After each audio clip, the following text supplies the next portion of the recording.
రాయలసీమలోని ప్రతి ఎకరాకు నీళ్లు ఇవ్వాలనే సంకల్పంతో పనిచేస్తున్నట్లు ముఖ్యమంత్రి చంద్రబాబు చెప్పారు. బనకచర్ల ప్రాజెక్టు ద్వారా గోదావరి నీళ్లను రాయలసీమకు తీసుకువచ్చేందుకు ప్రణాళికలు రూపొందిస్తున్నట్లు తెలిపారు. ఎన్టీఆర్ భరోసా సామాజిక పింఛన్లను నెల నెలా స్వయంగా లబ్ధిదారుల ఇళ్లకు వెళ్లి అందజేస్తున్న సీఎం చంద్రబాబు నేడు అన్నమయ్య జిల్లాలో పర్యటించారు. సంబేపల్లి మండలం మోటుకట్లలో ఇంటింటికి వెళ్లి పింఛన్లను అందజేశారు. అదేవిధంగా పలు అభివృద్ధి పనులకు శంకుస్థాపన చేశారు. ఐటీ ఉద్యోగులకు జిల్లాల వారీగా వర్క్ స్టేషన్లు ఏర్పాటు చేస్తామని హామీ ఇచ్చారు. సంబేపల్లి మండలం మోటుకట్లలో ఎన్టీఆర్ విగ్రహాన్ని తొలుత చంద్రబాబు ఆవిష్కరించారు. అనంతరం కొప్పుల మంగమ్మ అనే వృద్ధురాలి ఇంటికి వెళ్లి పింఛన్ అందజేశారు. వారి కుటుంబ యోగక్షేమాలను అడిగి తెలుసుకున్నారు. తనకు ఇల్లు లేదని, తన మనవరాలు అనారోగ్య సమస్యతో బాధపడుతోందని వృద్ధురాలు ఆవేదన వ్యక్తం చేయడంతో వారికి ఇంటి పట్టా 3 ఉచిత సిలిండర్లు ధ్రువపత్రాలను సీఎం అందజేశారు. త్వరలోనే పక్కా ఇళ్ల నిర్మాణంతో సహా సూర్యఘర్ పథకం కింద ఉచితంగా సోలార్ విద్యుత్ యూనిట్ అందిస్తామని హామీ ఇచ్చారు. కేంద్ర బడ్జెట్ 2025ను ముఖ్యమంత్రి చంద్రబాబు స్వాగతించారు. దేశ ఆర్థిక వ్యవస్థకు వెన్నెముక అయిన మధ్యతరగతి ప్రజలకు పన్ను మినహాయింపు గొప్ప పరిణామమని తెలిపారు. ప్రధాని మోదీ వికసిత్ భారత్ దార్శనికతను బడ్జెట్ ప్రతిబింబిస్తోందని అన్నారు. ప్రజా అనుకూల ప్రగతిశీల బడ్జెట్ను ఇవాళ నిర్మలా సీతారామన్ ప్రవేశపెట్టారని అన్నారు. దేశ ఆర్థిక వ్యవస్థకు వెన్నెముకైన మధ్యతరగతి ప్రజలకు పన్ను మినహాయింపు గొప్ప పరిణామమని ముఖ్యమంత్రి చంద్రబాబు తెలిపారు. కేంద్ర బడ్జెట్ 2025ను ముఖ్యమంత్రి చంద్రబాబు స్వాగతించారు. మహిళలు, పేదలు, యువత, రైతుల సంక్షేమానికి ప్రాధాన్యతనిచ్చారన్న సీఎం రాబోయే 5 ఏళ్లలో వృద్ధికి 6 కీలక రంగాలను బడ్జెట్ గుర్తించిందన్నారు. జాతీయ శ్రేయస్సు వైపు కీలక అడుగులు సూచిస్తోందని తెలిపారు. దేశానికి సుసంపన్నమైన భవిష్యత్తును వాగ్దానం చేస్తూ సమగ్రమైన బ్లూ ప్రింట్గా పనిచేస్తుందన్నారు. కేంద్ర ప్రభుత్వానికి, ఆర్థిక మంత్రి నిర్మలా సీతారామన్కి ముఖ్యమంత్రి చంద్రబాబు హృదయపూర్వక అభినందనలు తెలిపారు. వైసీపీ నేతలు సోషల్ మీడియాలో మహిళలపై తప్పుడు పోస్టులు పెడితే కఠిన చర్యలు ఉంటాయని హోంమంత్రి వంగలపూడి అనిత హెచ్చరించారు. ప్రభుత్వం మీద బురద జల్లే క్రమంలో వైసీపీ నేతలు ఆడపిల్లల జీవితాలతో ఆడుకుంటున్నారని అన్నారు. నిజం తెలుసుకోకుండా ట్విట్టర్, సోషల్ మీడియాలో మహిళలపై పోస్టులు పెడితే వెంటనే అరెస్టులు ఉంటాయని హోంమంత్రి హెచ్చరికలు జారీ చేశారు. శ్రీకాకుళం జిల్లాలో బాలికను ఒక వ్యక్తి కొడితే గ్యాంగ్ రేప్ అని వైసీపీ నేతలు అబద్ధపు ప్రచారం చేశారని హోంమంత్రి వంగలపూడి అనిత ఆగ్రహం వ్యక్తం చేశారు. హోంమంత్రి అనిత మీడియాతో మాట్లాడుతూ నిన్న శ్రీకాకుళం జిల్లాలో బాలికపై దాడి అంశానికి సంబంధించి నిందితుడిని 24 గంటల్లో పట్టుకున్నామన్నారు.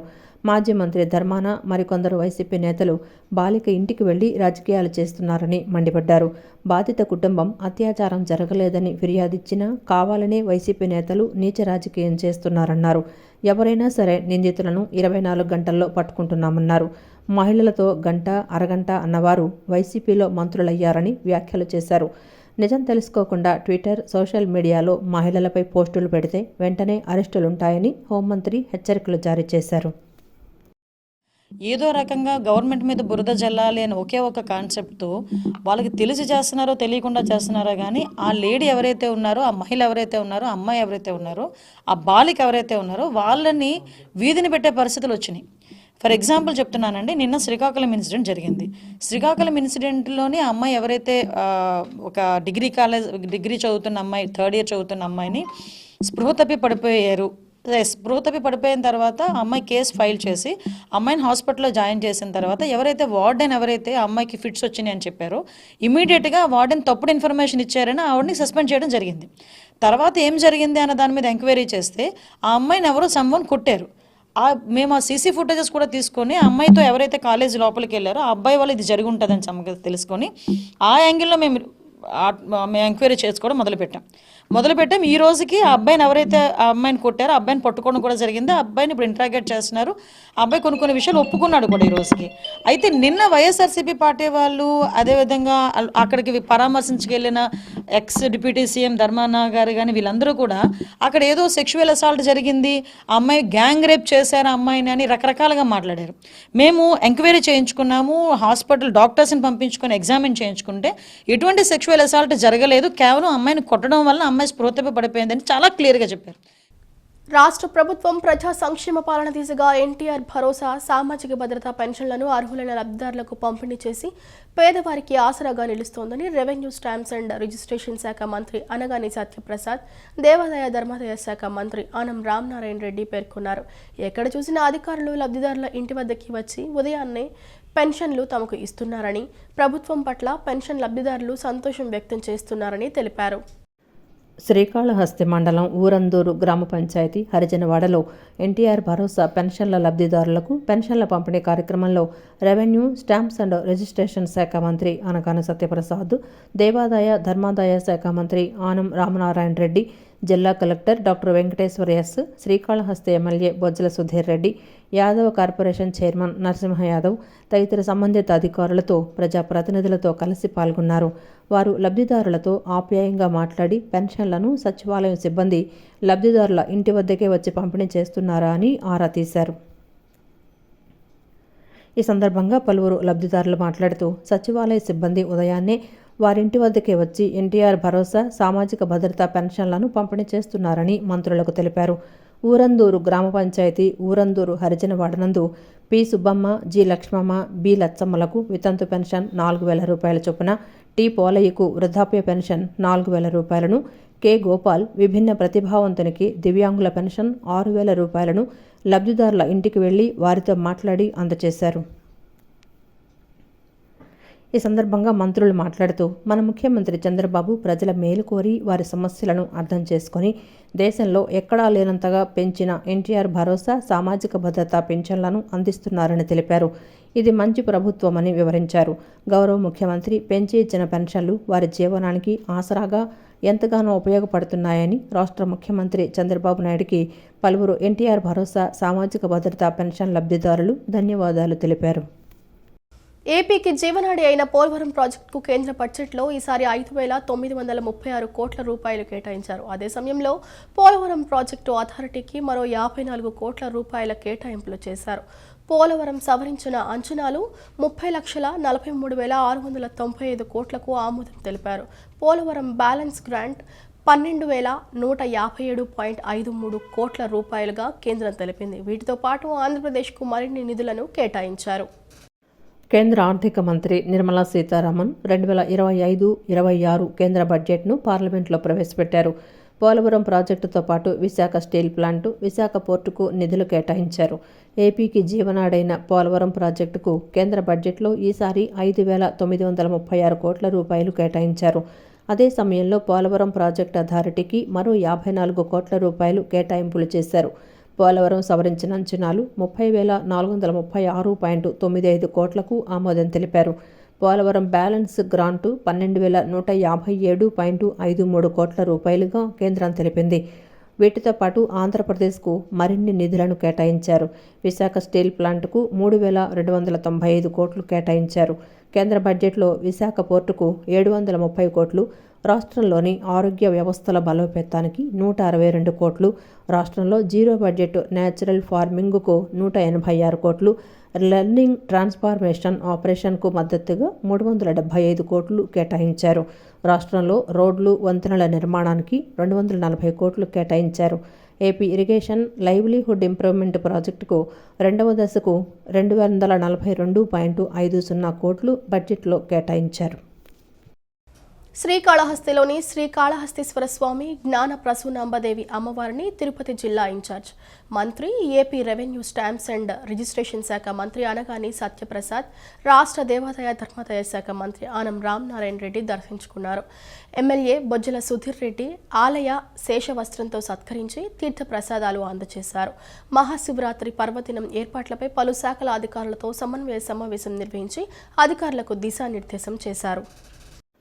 శ్రీకాళహస్తిలోనే శ్రీకాళహస్తీశ్వర స్వామి జ్ఞాన ప్రసూనాంబదేవి అమ్మవారిని తిరుపతి జిల్లా ఇన్ఛార్జి మంత్రి, AP revenue stamps and registration శాఖ మంత్రి అనగాని సత్యప్రసాద్, రాష్ట్ర దేవాదాయ ధర్మాదాయ శాఖ మంత్రి ఆనం రామనారాయణ రెడ్డి దర్శనమించుకున్నారు. ఆలయానికి చేరుకున్న మంత్రులకు ఆలయ మర్యాదలతో అర్చకులు, ఆలయ కార్యనిర్వహణాధికారి స్వాగతం పలికారు. మంత్రులు స్వామివారిని, అమ్మవారిని దర్శించుకున్న అనంతరం వారికి దత్తాత్రేయ స్వామి వద్ద వేద పండితులు వేదాశీర్వచనం పలికారు. ఎమ్మెల్యే బొజ్జుల సుధీర్ రెడ్డి ఆలయ ఈవో శేషవస్త్రంతో సత్కరించి తీర్థప్రసాదాలు అందజేశారు. ఉచిత అన్నదాన భోజనశాలలో భక్తులకు అన్నం వడ్డించారు.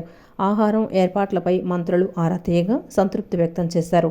మహాశివరాత్రి పర్వదినం ఏర్పాట్లపై పలు శాఖల అధికారులతో సమన్వయ సమావేశం నిర్వహించి అధికారులకు దిశానిర్దేశం చేశారు. అన్ని దానాలలోకెల్లా అవయవదానం ఎంతో గొప్పదని మాజీ జెడ్పీ చైర్పర్సన్ గత్తె అనురాధ అన్నారు. అవయవదానం అంటే మరొకరికి పునర్జన్మ ఇవ్వడమేనని చెప్పారు. ఇలాంటి కార్యక్రమాలు చేస్తున్న స్పృహాప్తి చారిటబుల్ ట్రస్ట్ను స్వచ్ఛంద సంస్థలో ఆదర్శంగా తీసుకోవాలని ఆమె పిలుపునిచ్చారు. పటమట స్పృహాప్తి చారిటబుల్ ట్రస్ట్ ఆధ్వర్యంలో రోటరీ క్లబ్ ఆఫ్ ఖమ్మం వారి సహకారంతో విజయపథం పేరిట కృత్రిమ కాలు అమర్చే కార్యక్రమం చేపట్టారు. ఈ కార్యక్రమాన్ని మాజీ జెడ్పీ చైర్పర్సన్ గద్దె అనురాధ ప్రారంభించారు. ఈ సందర్భంగా స్పృహాప్తి చారిటబుల్ ట్రస్టును ఆమె అభినందించారు. ఈ సందర్భంగా గద్దె అనురాధ మాట్లాడుతూ శరీరంలో దేవుడిచ్చిన ఒక అవయవం కోల్పోవడం ఎంతో బాధాకరమని అన్నారు. అలాంటి వారిని గుర్తించి స్పృహాప్తి చారిటబుల్ ట్రస్ట్ కృత్రిమ కాలు అమర్చే కార్యక్రమం చేయటం గొప్ప విషయమని చెప్పారు.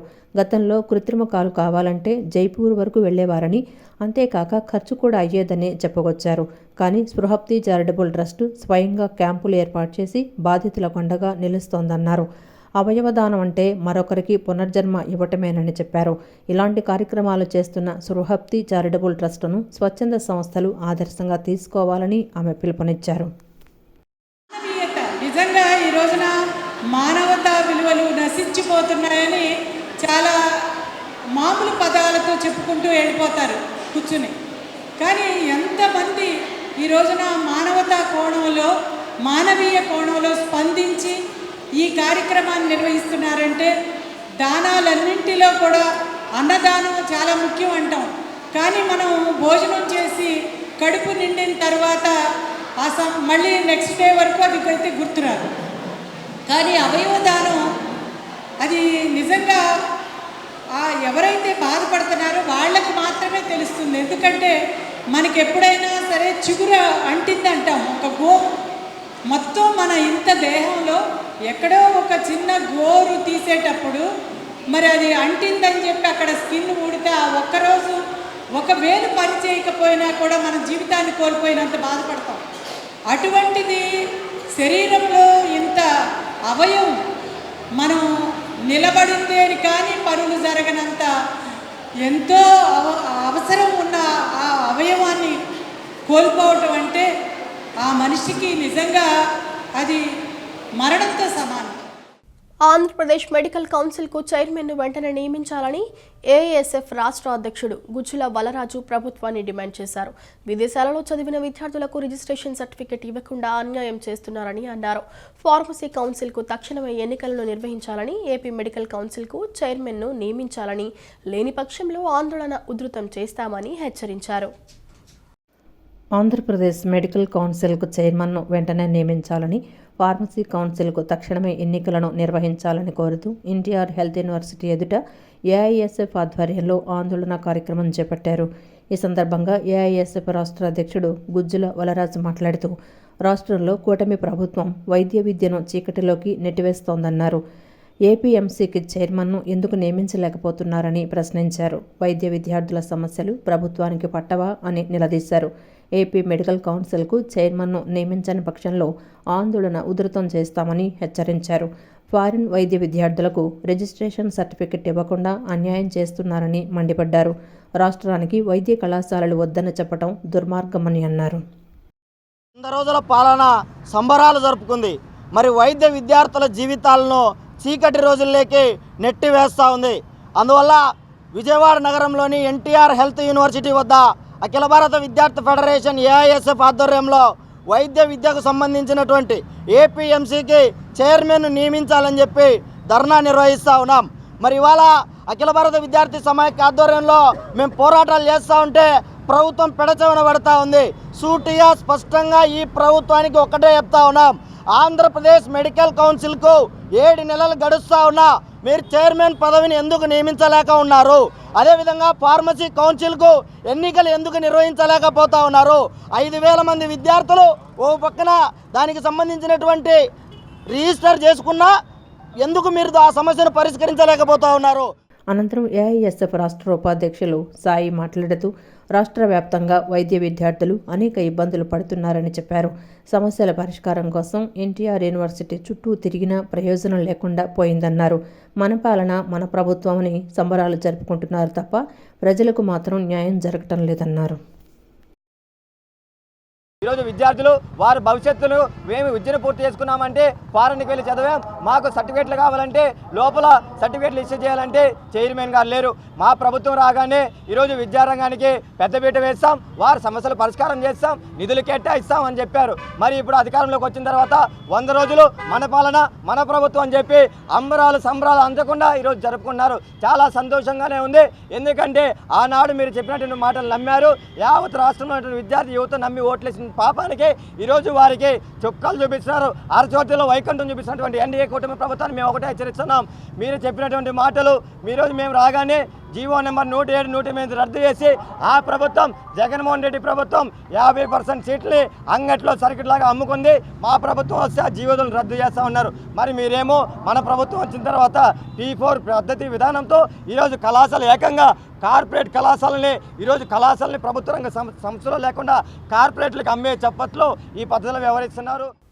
నేటి బాలలే రేపటి పౌరులని, పిల్లలు చక్కగా చదువుకొని మీ కాళ్ల మీద మీరు నిలబడి దేశ ప్రగతిలో భాగస్వాములు కావాలని విజయవాడ పశ్చిమ మండల విద్యాశాఖ అధికారి సోమశేఖర్ తెలిపారు. ప్రతి విద్యార్థి ఒక లక్ష్యాన్ని ఏర్పరచుకోవాలని, దాన్ని సాధించే వరకు నిరంతరం శ్రమించాలని అన్నారు.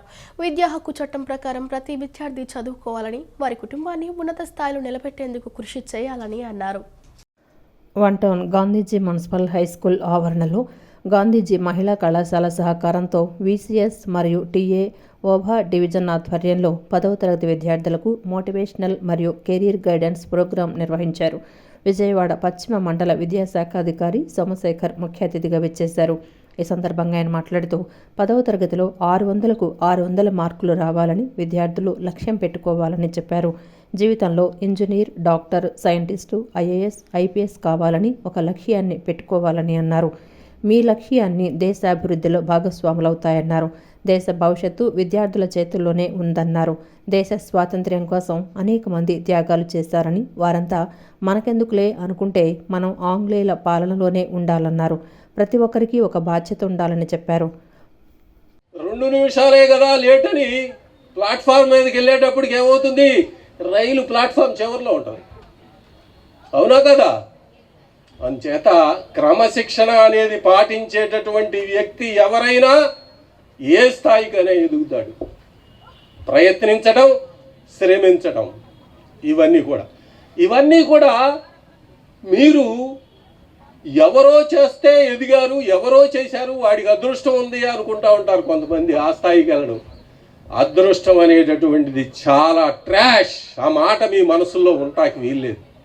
అదృష్టం అనేటటువంటి మాట మీ మనసులోంచి తీసేయండి. నేను చేస్తాను, నేను సాధిస్తాను, ఈ రెండే మనకు కావాల్సింది. నేను ఆలోచిస్తాను, నేను ప్రయత్నిస్తాను, నేను కృషి చేస్తాను. ఒక్కొక్కసారి మనకు ఓటములు ఎదురవుతూ ఉంటాయి. ఓటమి లేని జీవితం ఎవ్వరికీ ఉండదు, ఏ ఒక్కడికి ఉండదు. అనంతరం వక్తలు ఏ వెంకటరత్నం, లయన్, దేవినేని కిషోర్ కుమార్, వై బాబురావు, ఎం రమణ మాట్లాడుతూ చిన్నతనం నుంచి లక్ష్యం ఏర్పరచుకోవాలన్నారు. సమయ పాలన, క్రమశిక్షణ, పట్టుదలతో ముందుకు వెళ్లాలన్నారు. మనం సంపాదించుకున్న జ్ఞానానికి ఎవరి ప్రతిబంధకం ఉండకూడదన్నారు. జ్ఞానాన్ని సంపాదించుకొని దాని ద్వారా సమాజానికి ఏమి చేయగలమని లక్ష్యంతో ముందుకు వెళ్లాలన్నారు. విద్యను అభ్యసించిన వారికి ప్రపంచవ్యాప్తంగా అనేక అవకాశాలు ఉన్నాయన్నారు. ప్రయత్నం, కృషి, కష్టపడే తత్వం ఉంటే జీవితంలో విజయం సాధించవచ్చని తెలిపారు. ఎందరో మహానీయులు చేసినటువంటి త్యాగాల గురించి కూడా ఈరోజు మరి మోటివేటర్స్ అందరూ కూడా చెప్పడం జరిగింది. మరి రాబోయే కాలంలో నేటి బాలలే రేపటి పౌరులు. మరి వారు చక్కగా చదువుకొని వారి కాళ్ళ మీద వారు నిలబడి మరి ఈ యొక్క దేశ యొక్క ప్రగతిలో, ఉన్నతిలో వారందరూ కూడా పాలు పంచుకోవాలని కోరుకుంటున్నాము. అలాగే ప్రతి ఒక్క స్టూడెంట్ కూడా ఒక గోల్ అనేది ఖచ్చితంగా ఉండాలి. తను ఏదైతే అనుకుంటారో అది సాధించే వరకు కూడా నిరంతరం కూడా శ్రమ, కృషి. విజయవాడలో జోస్ అలుకా షోరూం ప్రారంభించడం ఆనందంగా ఉందని టాలీవుడ్ నటి నాభా నటాష్ అన్నారు. 60 స్టోర్లతో దేశవ్యాప్తంగా జోస్ అలుకాస్ విస్తరించిందని చెప్పారు. జ్యువెలరీ మేకింగ్, డిజైన్స్, డిస్కౌంట్స్తో జోస్ అలుకాస్ కస్టమర్లకు దగ్గరైందని, జోస్ అలుకాస్లో ప్రతి ఒక్కరూ భాగస్వాములు కావాలని ఆమె పిలుపునిచ్చారు. విజయవాడ బందర్ రోడ్డులో నవీకరించిన జోస్ అలుకాస్ షోరూంను టాలీవుడ్ నటి నాభా నటేష్, ఎమ్మెల్యే గద్దె రామ్మోహన్ పునఃప్రారంభించారు. షోరూంలో జ్యోతి ప్రజ్వలన చేసి లాంఛనంగా షోరూం ప్రారంభించారు. అనంతరం షోరూంలోని జ్యువెలరీని నాభా నటేష్ ధరించి సందడి చేశారు. ఈ సందర్భంగా ఆమె మాట్లాడుతూ జోస్ అలుకాస్ షోరూం ప్రారంభించడం ఆనందంగా ఉందని నటాష్ అన్నారు. 60 స్టోర్లతో దేశవ్యాప్తంగా జోస్ అలుకాస్ విస్తరించిందని చెప్పారు. విజయవాడ షోరూం ప్రారంభించడం ఆనందంగా ఉందని అన్నారు. అనేక సార్లు విజయవాడ వచ్చానని వెల్లడించారు. Jewellery making, designs, discount Jos Alukkas కస్టమర్లకు దగ్గరైందని, జోస్ అలుకాస్లో ప్రతి ఒక్కరూ భాగస్వాములు కావాలని ఆమె పిలుపునిచ్చారు. చాలా బాగుంది అన్నమాట. అన్ని ఒకేషన్స్ ఉన్నాయి. Simple tiny jewellery for your party wears కానీ, యువర్ ఫెస్టివ్ వేర్స్ కానీ, and your weddings. They have like heavy jewelries and they have like gorgeous rings. I love the colors on this jewelry. So I think you should come and check the new collection out, and it's very contemporary and ఏమంటారు కొత్త జనరేషన్కి నచ్చినట్టు ఉంది. And they have like a very అనంతరం MLA Gadde Rammohan మాట్లాడుతూ పుష్కర కాలం పాటు Jose Alukkas Vijayawada వినియోగదారులను అలరిస్తోందన్నారు. అనేక ఆఫర్స్ అందిస్తోందని, క్వాలిటీలో నమ్మకాన్ని కలిగిస్తోందని పేర్కొన్నారు. అమరావతి గేట్వే విజయవాడ కానుందని, ఇలాంటి సంస్థలు విజయవాడకు మరిన్ని రానున్నాయని చెప్పారు. దీనిలో ఉన్న స్పెషల్ ఫీచర్స్ ఏమైనా ఉన్నాయంటే వేస్టేజ్లో 50% డిస్కౌంట్. అది కన్జ్యూమర్కి చాలా బెనిఫిట్ అయిన అవకాశం. దాంతో డైమండ్స్ వీటన్నిటి కూడా లేటెస్ట్. ఇది ఒక special. Jos Alukkas well noted and చాలా పేరెన్నికనిగిన సంస్థ. క్వాలిటీలో కూడా ఒక నమ్మకం కన్జ్యూమర్లో ఉంది. మన విజయవాడ నగరంలో ఇలాంటి సంస్థలు ఇంకా అనేకం వచ్చే అవకాశాలు కూడా ఉన్నాయి. ఎందుకంటే విజయవాడ నగరం ఇప్పుడు అమరావతి పరుగులు పెడుతున్న అమరావతి గేట్వే విజయవాడ నుంచే ప్రతి ఒక్కళ్ళు విజయవాడలో కాలు పెట్టి అమరావతికి వెళ్ళాలి. అటు ఫ్లైట్ మీద వచ్చినా, ఇటు ట్రైన్ మీద వచ్చినా, బస్సు మీద వచ్చినా. ఇది అత్యంత సమీపంగా ఈ కృష్ణా రివర్ మీద వస్తున్న ఫ్లైఓవర్స్ కానీ, ఇంకా అనేకమైన బ్రిడ్జెస్ కానీ ఇవన్నీ కూడా. కార్యక్రమంలో జోస్ అలుకాస్ మేనేజింగ్ డైరెక్టర్లు వర్గీస్ అలుకాస్, పాల్ జే అలుకాస్, జాన్ అలుకాస్ తదితరులు పాల్గొన్నారు. ఎస్సీ రిజర్వేషన్లు ఏర్పడిన ఎత్తు పలాలకి ఒక కులం ఇంకొక కులము అని భావించడం లేదని సామాజిక సాధన వేదిక స్పష్టం చేశారు. గాంధీనగర్ ప్రెస్ క్లబ్ నందు సామాజిక సాధన వేదిక ప్రతినిధులు విలేకరుల సమావేశాన్ని నిర్వహించారు. గ్రూపులు గతంలో ప్రభుత్వాలు హయాంలో జరిగిన ఏబిసిడి రిజర్వేషన్ల వల్ల ఇప్పటి వరకు ఎటువంటి ప్రయోజనం జరగలేదని తెలిపారు. ఎవరైతే సామాజిక వెనుకబాటుతనం ఉన్నవారికి మాత్రమే రిజర్వేషన్లు కల్పించాలని డిమాండ్ చేశారు. చిన్న చిన్న మార్పులు చేయడం ద్వారా రాజ్యాంగ సవరణ కానీ మరి ఇతర ఏ రాజ్యాంగ అంశాలు పట్టించుకోవాల్సిన అవసరం లేకుండానే ఇంప్లిమెంటేషన్ అంటే ఎంపిక విధానంలో చిన్న చిన్న మార్పులు చేయడం ద్వారా అట్టడుగునున్నటువంటి చిట్ట చివరి వ్యక్తికి మేలు జరగవచ్చు అనేటువంటిది మా ఉద్దేశం. మీకు అక్కడ సామాజిక న్యాయ సాధన వేదిక ఈ విధానం, ఈ ఇంప్లిమెంటేషన్ ఎలా చేయొచ్చు అనేటువంటిది ఒక నమూనాను మేము తయారు చేయడం జరిగింది. ఆ నమూనాలో మీరు స్పష్టంగా అర్థమవుతుంది ఏంటంటే విద్యార్థి అంటే ఎంపిక కావాల్సినటువంటి లబ్ధిదారుడు యొక్క సామాజిక స్థితిగతులకు వెనుకబాటుతనానికి ఎంపిక చేసేటప్పుడు వాటికి వెయిటేజ్ మార్క్స్ ఇవ్వమని అడుగుతున్నాం మేము. సోషల్ బ్యాక్వర్డ్నెస్ వెయిటేజ్ మార్క్స్ సామాజిక వెనుకబాటుతన ఆధారిత ఎంపిక విధానం ఇది. సామాజిక వెనుకబాటుతనానికి వెయిటేజ్ ఇవ్వండి అంటే ఏంటి? విద్యార్థి యొక్క తల్లిదండ్రులు చదువుకున్నారా లేదా దాన్ని బట్టి, విద్యార్థి యొక్క తల్లిదండ్రులు ఆస్తుపరుల, పేదవాళ్ళ, లేకపోతే విద్యార్థి తల్లిదండ్రులు పెద్ద ఉద్యోగస్తుల, చిన్న ఉద్యోగస్తుల, దీన్ని బట్టి వాటి వెయిటేజ్ ఇవ్వడం ద్వారా సోషల్ వెయిటేజ్ మార్క్స్ ప్లస్ ఎంపికకి సంబంధించినటువంటి ఎగ్జామ్లో వచ్చినటువంటి మార్క్స్ రెండు, అకాడమిక్ మార్క్స్ రెండు క్లబ్ చేస్తే అట్టడుగునున్నటువంటి చిట్ట చివరి వ్యక్తికి మేలు జరిగే విధంగా అవకాశం ఉంటుందని ఒక ఉపకులమో ఇంకో ఉపకులమో అని సామాజిక న్యాయ సాధన వేదిక భావించడం లేదు. దీనికి సహజంగా ఏర్పడ్డాయి ఎత్తుపలాలు, కానీ వీటిని సరిచేయవలసిన అవసరం ఉంది.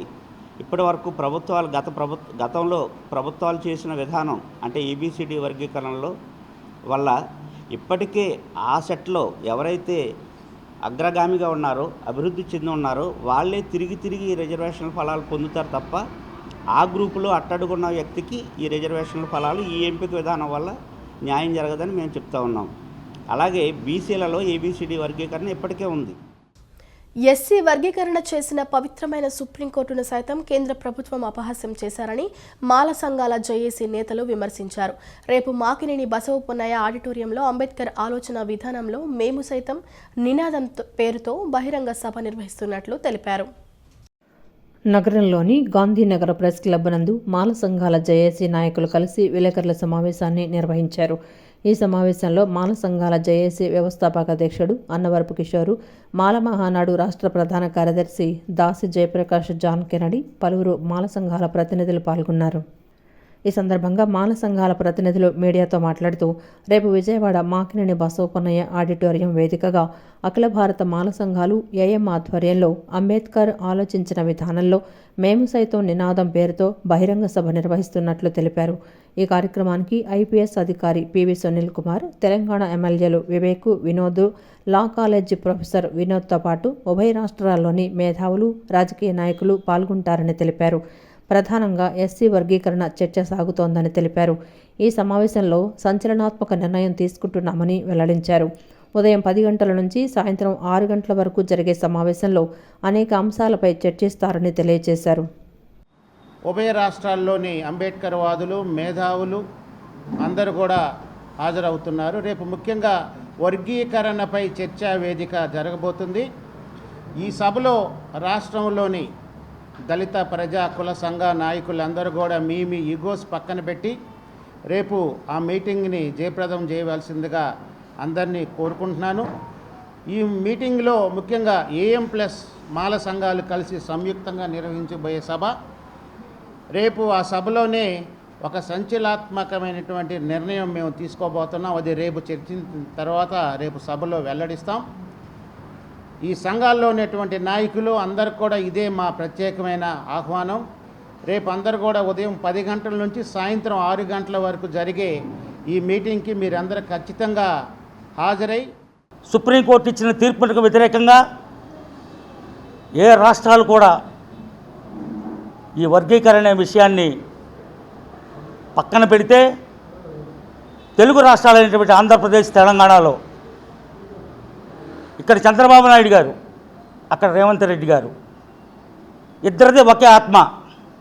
వీళ్ళిద్దరూ కలిసి ఈ 2 రాష్ట్రాల్లో మాలల్ని పాతాళ లోకానికి తొక్కడం కోసం ఒక కుట్ర చేస్తున్నారు. శరవేగంగా వర్గీకరణ జరగాలని, శరవేగంగా మాలల్ని అభివృద్ధి పదంలో పయనిస్తున్న మాలల్ని తొక్కేయాలని మేము కూడా అడుగుతాము. వర్గీకరణ జరగడం వలన మీకు కలిగే లాభం ఏంటి అని కూడా మేము కూడా ప్రశ్నిస్తాము. వర్గీకరణ వలన వ్యవస్థ అంతా కూడా పాడైపోతుంది. ఒక పక్క ప్రైవేట్ రంగం మొత్తం కూడా అభివృద్ధి చెందుతుంది. ప్రభుత్వ సంస్థలన్నీ కూడా ప్రైవేటు పరమవుతున్నాయి. వాటిపైన మాట్లాడరు. తర్వాత గుజరాత్లో 5% రిజర్వేషన్ని పెంచారు. దాని మీద ఎవరు కూడాను అక్కడ పెంచినట్లు ఆంధ్ర రాష్ట్రంలో కూడా పెంచాలని చెప్పేసి ఎవరు కూడా మాట్లాడరు. జనాభా ప్రతిపాదిక పెరుగుతున్న సమయంలో రిజర్వేషన్ శాతం కూడా పెంచాలని దానికోసం ఐక్య పోరాటం చేయరు. ఇటువంటి మందకృష్ణ మాదిగ మాటలు విని తన స్వలాభం కోసం తన యొక్క ఆస్తులను కూడా పెట్టుకుంటూ తన ఇంట్లో మాలవారిని పెట్టుకొని. ఈ వార్తలు ఇంతటితో సమాప్తం. మరో బులెటిన్తో మళ్ళీ కలుసుకుందాం. అంతవరకు సెలవు. నమస్కారం.